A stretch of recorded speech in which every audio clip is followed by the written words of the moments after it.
Presidente Álvaro Uribe Vélez, muy buenos días. Doctor Fernando, muy buenos días a usted, a sus compañeros de la Hora de la Verdad, y muy buenos días a todos los oyentes. Presidente, aquí estamos haciendo un balance de las cosas que se dijeron y de las muchas que se callaron, que no se tocaron en este acuerdo para el final de la guerra, un acuerdo definitivo que supone que el ejército de Colombia no volverá a intervenir en las zonas en las que se ocupen las FARC, que van a estar en unas veredas que políticamente, jurídicamente no son nada. Eso no existe en el Código de Régimen Político y Municipal, pero no nos han dicho cuáles son las veredas ni qué superficie tienen las veredas. Pero al margen de esas y muchas otras observaciones que tenemos, lo que importa son las suyas, presidente Uribe. ¿Qué piensa usted de lo hecho y dicho ayer en La Habana? Doctor Fernando, a ver, yo me puse a escribir un tema, a leérselo a los compatriotas, y en un momento de tanta publicidad, de ese aparato publicitario del gobierno, pues parecía muy difícil, pero dije, hay que cumplir el deber que indica la conciencia. Y entonces me hice estas reflexiones. Que van a entregar las armas, está bien, es necesario. Que tienen ahí detallados un reglamento de entrega de armas, está bien. Que unas zonas de ubicación, si son transitorias, para que se concentren y se desmovilicen, a mí no me escandaliza. Pero es que omitieron los temas más graves. Han querido tapar la amenaza a los colombianos que hizo el propio presidente de la República de terrorismo urbano y demás impuestos. Ocultaron la impunidad total. Usted me acompañó a mí como ministro. Firmamos, yo le puse mi firma, perdón, usted le puso su firma, yo le puse mi firma a cerca de 1.200 órdenes de extradición. Yo tengo un problema de conciencia con la patria. Yo no soy capaz de aceptar que al cartel de cocaína más grande del mundo a sus cabecillas no los extraditen, ni los lleven a la cárcel y les den elegibilidad política. Yo le tengo pánico a la consecuencia de la impunidad total. No solamente la consecuencia jurídica, sino la consecuencia del mal ejemplo, del estímulo a nuevas violencias. Yo le tengo pánico al mal ejemplo con la elegibilidad de terroristas. Le tengo pánico a lo que es que las cosas hay que llamarlos por su nombre. El gobierno y la FARC hacen un acuerdo que para combatir conjuntamente los reductos del paramilitarismo, las bandas criminales a los que obstruyan el proceso. Eso es elevar a la FARC, el cartel de cocaína más grande del mundo, a la calidad de paraestado, óigase, de paramilitar. Esas mezclas, vitandas son muy graves. Esa alianza entre el Estado y un grupo criminal para combatir a otros grupos criminales, eso es de la mayor gravedad. No mencionan una palabra del dinero de la FARC. Entonces yo lo asociaba con las armas. Decía así, que entreguen unas armas. Manteniendo ese dineral, no le van a aportar ni a la reparación de víctimas, pero sí van a quedar con un dineral para hacer política y para comprar armas. Que entreguen todas las armas. Con ese dinero, con los dinerales que tienen, la reponen muy fácilmente. Esta mañana recibí la carta de un adolescente, de una familia amiga, y me conmovió mucho, la publiqué. Le hice una respuesta muy rápida, y ahí también la publiqué, explicando estos temas, porque entonces al país lo manejan con un vocabulario subliminal, el fin de la guerra, que por favor, ¿cómo ignoran la seguridad y hablan de guerra? Para seguir presentando ante el mundo como que aquí hubiéramos estado en guerra con una gran organización, cuando aquí lo que hemos hecho es enfrentar el desafío del narcoterrorismo. ese tema de las Fuerzas Armadas, a mí me parece muy grave para el futuro de Colombia, que algunos historiadores vayan a decir que gracias al acuerdo con la FARC se descubrieron delitos de las Fuerzas Armadas de Colombia y de civiles y fueron a la cárcel o tuvieron que confesarlos.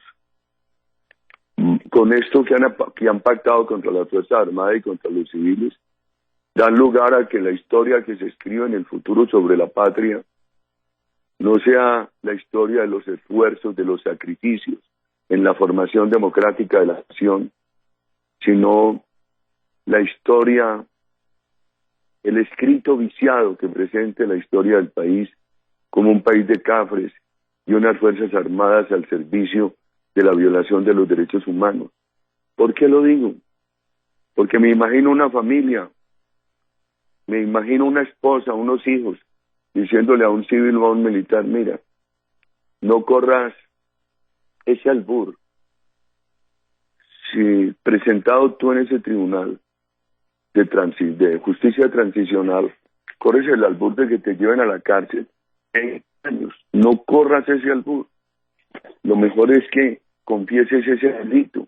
Y la persona va a contestar, pero si no lo cometes, van a decir, no importa, pero di que cometiste ese delito. Así no lo hayas cometido, para que no te vayas a la cárcel. A mí me parece eso muy grave para el futuro de Colombia. Y eso va a ocurrir. Entonces no es fácil en un momento ante este aparato publicitario aparecer uno opuesto a la fiesta. Pero hay que permitir que la conciencia se conecte con la patria y así se exprese. Doctor Fernando, yo le confieso, mi generación estaba entre la niñez y la adolescencia cuando el paredón de Cuba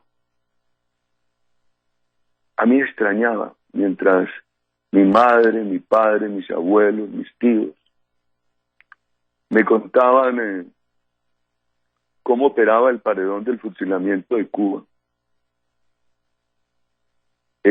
Empezó esa gran euforia latinoamericana en favor de Castro y del Che Guevara. Yo no pude aceptar eso, no lo he podido aceptar. Yo no he podido aceptar lo de Chávez y Nicolás Maduro, y me da pánico para Colombia, me da pánico esa guerra a machete que el gobierno ha promovido con la ley de restitución de tierras, que es la cuota inicial en este acuerdo con el grupo terrorista FARC. Entonces, por eso, consigné esas notas ayer. Cuando llegué a Ibagué, me hablaron mucho los periodistas y les dije, no tengo más que leerles lo mismo que acabo de escribir. Y ahí vamos, hay que seguir la lucha. Y todos los días amanecer con más fuerzas para continuarla, doctor Fernando. Presidente, hay algunos temas que aquí hemos venido mencionando desde el comienzo de la mañana y que le queremos trasladar a usted. Porque hablan, por ejemplo, de la entrega de armas por porcentajes, el 20% primero, el 20% tanto, el 30%, en fin, hasta que llegue al 100%. 20%, 20%, 30%, ¿de qué, presidente? ¿Dónde está dicho en el acuerdo cuántas armas tienen los guerrilleros y cuántos son los guerrilleros que tienen esas armas? No sabemos, no tenemos ni idea. Entonces el tiempo dice que son 7.500, pues porque le da la gana decirlo. Y se había calculado que eran 6.500, pero pueden ser 7.500 o 50.000. No hay una palabra sobre ese particular. Se hizo aparentemente la paz y no se sabe con cuántos. ¿No le parece a usted esa una omisión gravísima para cualquier forma de proceso? Claro, doctor Fernando, pero ahí aparece el gobierno de Colombia en una mezcla entre aliado de la FARC con una pretendida inocencia. ¿Cómo negocian con un grupo terrorista? Ponen los porcentajes de entrega de armas y no parten de la base de que se haga por un organismo, puede ser internacional, como la ONU, una verificación previa. Ya se debería haber hecho una verificación y la ONU ya le debería haber dicho a Colombia, mire, visitamos los depósitos de armas de la FARC y tienen tantas armas y estas son las que van a entregar. Eso no se hizo. Pero yo deliberadamente ignoré ese tema ayer, porque lo que hay que decirle al país es que las entreguen, asumamos que las entregan todas, manteniendo ellos ese platal, doctor Fernando, y pueden comprar los arsenales del mundo. Esto es, no hay seguro a partir de entrega de armas, porque el platal asegura, pero a la FARC, de volverlas a conseguir en cualquier momento.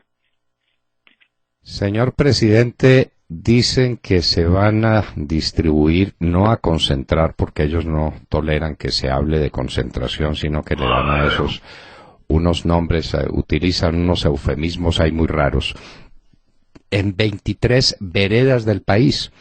Políticamente y jurídicamente, ¿qué diablos es una vereda? ¿Y qué superficies van a tener esa vereda?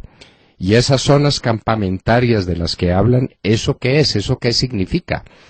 Mejor dicho, nos dejaron en el limbo sobre temas absolutamente esenciales, porque tampoco está dicho esas veredas dónde van a quedar para que los departamentos y los municipios que queden comprometidos en esta nueva forma constitucional puedan, no digo protestar, sino manifestar cuando menos su opinión, presidente. Sí, doctor Fernando, pero mire esto. ¿Sabe que nos decía esta semana una persona que ha estado muy cerca de todo este proceso? Que para la firma de ayer ocurrió que el gobierno le cedió toda la FARC. Entonces cada que hay un impasse o una demora, el gobierno cede todo. Por eso este no ha sido un proceso de negociación, sino ha sido un proceso de claudicación de la democracia en favor del grupo terrorista. Y el grupo terrorista muy hábilmente ha venido espaciando los tiempos, porque el grupo terrorista le ha podido firmar al gobierno hace 3 años. Le ha dicho, bueno, le firmo en estas condiciones, el gobierno le habría aceptado todo. ¿Por qué han venido espaciando los tiempos? Porque todo este espaciamiento en el tiempo le ha servido al grupo terrorista y al gobierno para hacerse publicidad. Pero testimonio recibido de hace 2 días de alguien muy metido en ese proceso. El gobierno le cede todo a la FARC. Presidente, usted lo dijo no una vez, sino 1000. El narcotráfico es el combustible que alimenta todas las guerras. Entonces, supuestamente terminaron la guerra y no dicen una sola palabra sobre la causa eficiente de la guerra, como dicen los filósofos, que es el narcotráfico. ¿Es eso comprensible? ¿Las FARC pueden seguir narcotraficando impunemente sin que estén violando su cese unilateral o bilateral al fuego? Hay que recordar que hace un año, por los días del 20 de julio, ahora estamos aquí a 24 de junio. Por los días del 20 de julio la FARC decretó una tregua. ¿Para qué ha servido? Para más narcotráfico, para más extorsión, para más control territorial. Pero yo creo que hay que decirle a los colombianos que ayer al país lo desorientan, porque ponen al país a pensar en la entrega de armas y en las zonas de ubicación. Entonces dicen, hombre, pero ya sí se dio un gran paso, porque ya se definió la entrega de armas y aceptan las zonas de ubicación. Pero hay que decirle a los colombianos, ¿y por qué ignoraron los grandes temas? El chantaje del gobierno, los 6 vicios del plebiscito, la impunidad total, convertir el narcotráfico en delito político sin cárcel, sin extradición con elegibilidad, la injerencia de la FARC en el manejo de la tierra, en la institucionalidad económica. ¿Por qué han olvidado la falta de exigencia de entrega del dinero, etcétera? Yo creo que ayer trataron unos temas e ignoraron temas sustanciales. Entonces ponen al país a aplaudir la entrega de armas y la concentración, pero le quieren tapar al país que esas armas no están inventariadas, nadie sabe cuántas son, ni cuántas van a entregar, y que además la FARC las puede reponer a su amaño, con los caudales de dinero que tiene. Por eso no es fácil, porque El presidente de la República primero amenaza al país y después sale a ilusionarlo con esto, pero ignorando todos esos temas. Toca seguir esta explicación, doctor Fernando. Yo llegué ayer tarde a la ciudad de Ibagué, estuve en la asamblea del Tolima, y hoy seguimos esta lucha e invitando a los colombianos a que sigamos firmando la carta la carta de protesta y creando conciencia sobre este riesgo para Colombia que implica no la paz. Yo por eso ayer me referí a un tema, la paz herida. La palabra que la paz queda herida cuando en nombre de la paz se le da impunidad a los violadores de niñas, a los reclutadores de niños, a los responsables de masacres. La paz queda herida cuando en nombre de la paz no se le exige al grupo terrorista más rico del mundo, el tercer grupo terrorista más rico del mundo, entregue el dinero para reparar a las víctimas. Queda herida la paz, doctor Fernando. Señor presidente, usted tiene muchas ocupaciones, pero déjanos plantearle un último tema que supone una pregunta para usted. Supóngase que usted enfrenta hoy a un guerrillero de las FARC que está preso. Ese guerrillero de las FARC dice, a la luz de lo que se hizo ayer, ¿cuál es mi delito de rebelión o de sedición o de astonada? O los delitos conexos que cometí, conexos con la rebelión y con la sedición. Ninguno. Porque si se hizo la paz entre los grupos, si se reconoció la legitimidad de mi lucha, y si estamos en paz, yo no tengo por qué estar en la cárcel. ¿No le parece a usted que hoy mismo los guerrilleros de las FARC van a empezar a pedir que los jueces les abran las puertas de las cárceles porque quedó legitimada su lucha y desapareció la sustancia de la rebelión? ¿Rebelión contra quién? ¿Contra un Estado que los acogió? ¿Que les dijo que no habría más guerra, que la guerra se acabó? ¿Cómo siguen presos? Los delitos políticos tienen como una definición universalmente aceptada. Son las acciones de personas inconformes que se expresan de manera tal que interfieren con el normal interfieren en el normal funcionamiento del Estado de Derecho. Aquí van a decir, no, nosotros negociamos de Estado a Estado. Esto que había en el Estado de ustedes, no nos pueden decir que nosotros no éramos parte de él, no nos pueden decir que lo estábamos interfiriendo. Nosotros, la FARC, éramos otro Estado y por eso negociamos de Estado a Estado. Eso le da toda la razón a usted. Entonces aquí también se les acabó, no solamente crearon impunidad para todos los delitos atroces, sino que no va a quedar vestigio de que hubieran cometido esos delitos políticos. O sea que el narcotráfico ya no es delito atroz en los acuerdos de La Habana.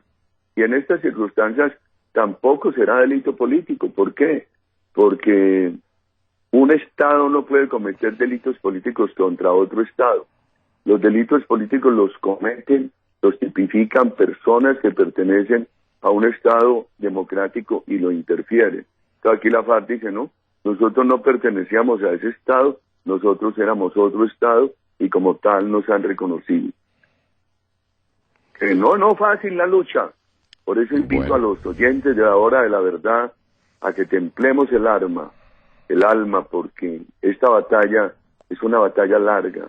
Hay que templar el corazón, hay que templar el alma, hay que fortalecer mucho el espíritu, y son las maneras de tranquilizar la conciencia y mantenernos en esta lucha. Señor presidente, muchísimas gracias. Si ellos dicen que empieza la paz, nosotros decimos que empezamos la lucha por la seguridad. La empezamos de nuevo, reemprendemos el camino porque Colombia no puede quedar en manos de un cartel de la droga, convertido de la noche a la mañana en un factor de cogobierno, mientras se debilitan las instituciones porque ya Timochenko dijo que la plata para indemnizar a las víctimas sí existía porque era del presupuesto nacional con las economías que tendría por los gastos de guerra. Le hace por los gastos que representan las fuerzas militares. Ellas no se dieron cuenta porque tienen una deliciosa manera de no darse cuenta de lo que les está pasando, que les están reduciendo, las están languideciendo, las están acabando. Señor presidente Álvaro Uribe Vélez, inmensamente agradecidos con su presencia otra vez en la hora de la verdad. Muchas gracias, doctor Fernando. Buen día y estamos en la lucha. Estamos en la lucha, sí señores, y la lucha empieza por la firmatón. Hay que firmar.